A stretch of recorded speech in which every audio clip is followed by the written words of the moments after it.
Ayan, isang mapagpalang araw po sa ating lahat. Nandito po mula yung lingkod, Sol TV Official. Ayan, may tumutunog. So, bago po ang lahat, shoutout muna tayo sa ating mga kasamahan. Ayan, Banat Bagsig, Malu de Los Santos, Hayat Zamora, Magalo Mix Vlog. Ayan, Ballpoint Man, sino pa ba? Selena Barbosa Official at Bopel Vlogs, ayan, at sa mga magigiting na reactor dyan sa dalawang bet natin at mga gwapo na yun nga, alam nyo na. Shoutout kay Direk Noelsa and kay Virador, ayan. So, yan po ang mga sakalam natin binati.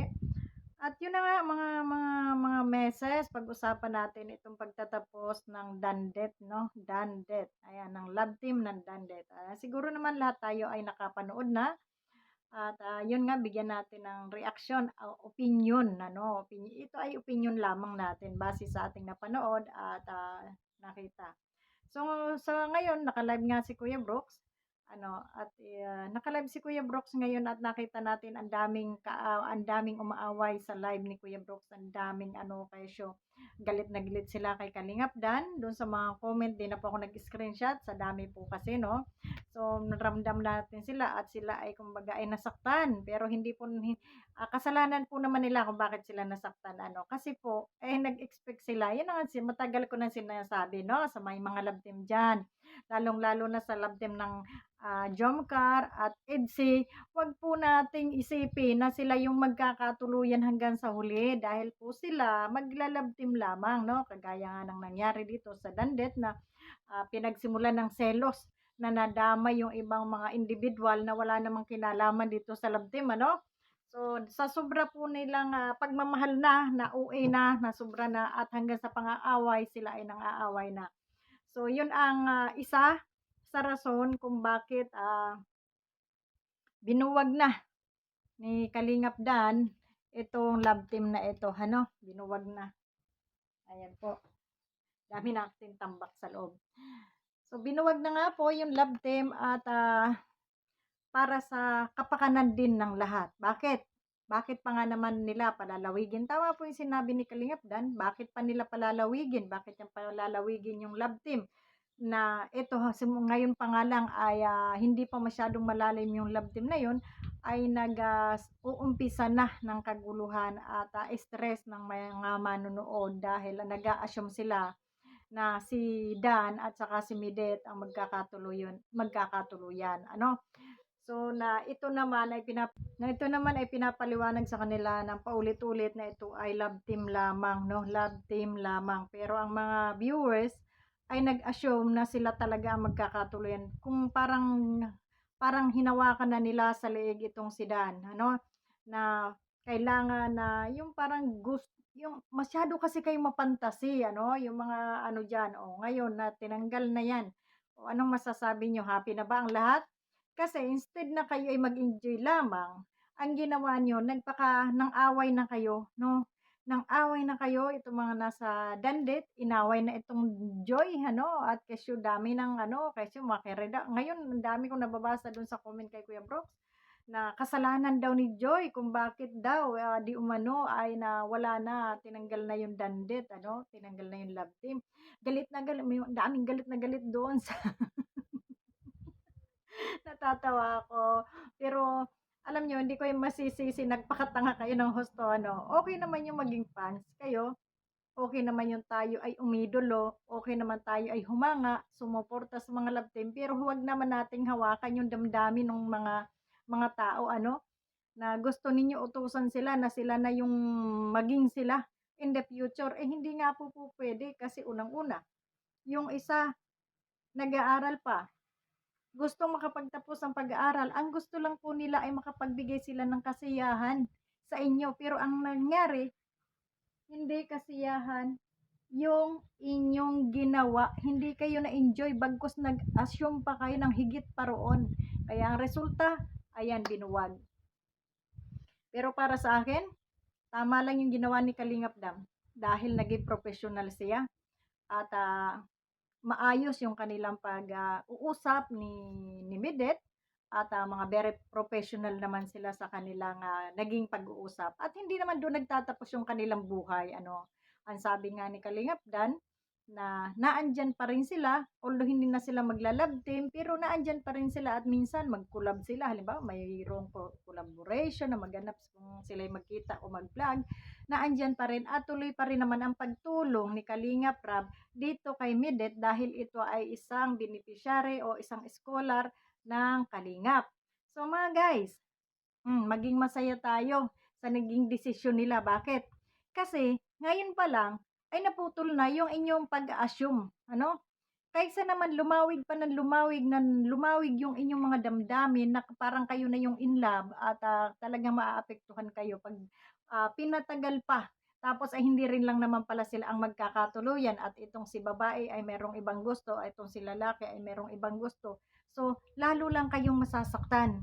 Kaya para sa para sa akin ito ay tama lamang yung ginawa ni Kalingap Dan. Tama lamang yung kanyang desisyon, tama yung kanilang naging desisyon na ngayon pa lang ay buwagin na, putulin na at para makapagsimulang muli ng bagong kwento ng buhay o ano yung yugto ng kanilang pagba-vlog, no? Pwede naman silang magsama, pwede naman silang makita na andyan pa rin naman si Medet, na andyan pa rin yung presensya ni Kalingap Dan, pero hindi na yung love team. At least mas maganda yun, ano, kasi wala nang away. Hindi na kayo mag-assume na si ganito, hanggang sa kayo ay nakakita ng kaaway, no? So, mas maganda po yung nangyari para sa akin at be professional naman si Kalingap Dan, no? Hindi naman siya yung arogante tao na ipaliwanag naman niya ng maayos. Sana naman naintindihan niyo yung paliwanag ni Kalingap Dan. Kayo yung kanya lang iniisip na ayaw niyan dumating do sa punto na palawigin pa tapos ina-assume niyo na sila ang magkakatuluyan. Yung pala ay hindi naman. Lalo lang kayong masasaktan. Totoo yung kanyang sinabi, no? Na ngayon pa lang ay para matigil na, putulin na, para hindi na kayo magpantasya. Kung talagang mahal nyo, si si Medet, na andyan lang naman siya, suportahan nyo pa rin. Ipinapanawagan naman nila, isuportahan nyo pa rin si Medet, suportahan nyo pa rin si Kalingap Dan. Kasi yun nga, love team lang yun, kwento lang ng buhay, yung kwento lang ng para mayroon lang kayong mapasaya lang kayo. Ang nangyari, hindi kasi kayo napasaya nag-away-away na kayo, kaya ito yung resulta. So, hindi niyo masisi yung tao kung magdesisyon sila ng gano'n habang maaga pa. Tama at sakto, pabor ako doon sa ano ni Dan na ngayon pa lang ay putulin na yung ganong ganong eksena, no? Para hindi na kayo mag-away-away. Yan. So, para sa akin, tama po yung ginawa ni Kalingap Dan at para kay Midet naman, hindi naman yun sabing ano kasi nga naandyan naman si Kalingap Rab at patuloy pa rin siyang susubaybayan at bibigyan ng kanyang allowance. At si Midet naman ay hindi kawawa doon sa sinasabi ng mga ng mga viewers doon sa live ni Kuya Brooks. Kawawa si Midet, nagiiyakan sila doon, kawawa si Midet. Hindi po siya kawawa. Sa totoo lang, si Midet ang hindi kawawa dito. Alam niyo kung sinong kawawa dito? Kayo. Ha? Kayong mga nag-iiyakan ang kawawa, hindi si Medet. Kasi si Medet, pag talikod sa camera, baka nakatawa yun, masaya yun. Bakit? Ha? Kasi wala na siyang obligasyon na para ipakita sa inyo na mag-pretend pa siya, no? 'Di ba? Na kunyari may mga kilig-kilig pa diyan. So, wala na. No, masaya siya. Although andun yung lungkot dahil may mga pinagsamahan sila, pero hindi pa ganun kalalim, kumbaga. Kaya tama lang yung kanilang ginawa ngayon na hindi pa ganun kalalim ay naputol na, no? Yun, tama yung kanilang ginawa. So, saludo ako kay Kalingap Dan, tama yung ginawa mo. At dun sa mga viewers na nag-iiyakan, so iyan yung sobrang kaasyumiran ninyo, no? Na instead na kayo ay maging masaya, nakipag-away pa kayo, nambas ba kayo doon kay Joy o kung kani-kanino, ay iyan tuloy, nawala tuloy ang inyong love team, no? So, yun. Hindi naman hindi ako masaya na nabuwag, pero masaya ako sa isang banda dahil wala na kayong pag-aawayan. Kasi kung yun din lang naman ang magiging cause ng stress ninyo, mabuti pang wala na talaga kayong mapanood tungkol sa kanila, no? Na love team. Pero yung individual na vlog nila, naandiyan lang naman sila. Panoorin niyo at suportahan niyo pa rin kung may mga ipapaabot kayo kay kay Midet, makakarating naman 'yan. Kung may papaabot kayo kay Dan, makakarating naman siguro 'yan. Andiyan yung suporta niyo sana na andiyan pa rin sa kanila, 'no? Wag na yung love team. O at saka do'n sa mga Jomcar at, EDSI, ano? So, siguro ito ay aral na rin sa atin na sobra tayong, mag-assume, ano? So, kalma-kalma lang kayo na mag-enjoy lang tayo kung ano yung napapanood natin. Wag na tayong mag-assume na sila ang magkakatuluyan sa bandang huli, wala pong gano'n. Masyadong fantasy, ha. Kayo rin lang masasaktan, kayo lang, 'no? Kung may gano'n man ay suwerte na 'yon kung may gano'n ano, pasalamatan natin kung may gano'n na mangyari. Kagaya ng Rochelle ano, eto nga Rochelle hindi pa nga tayo, sure kasi mag-jowa pa lang 'yan. Kung yung mag-asawa nga, tingnan niyo yung mag-asawa nga naghihiwalay pa, kasal na 'yun ha, may mga anak na. Sus, ang daming ganyan dito sa ibabaw ng mundo.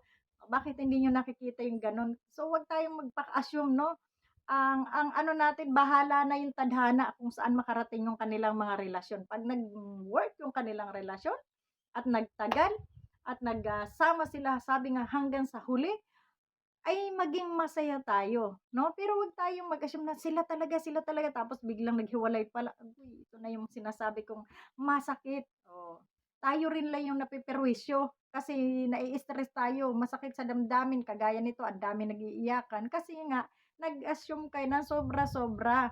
Hmm, 'di ba, nag-isip kayo na, sila talaga tapos ngayon oh, para sa akin mas okey na yun. Sorry ha dun sa mga umiiyak diyan.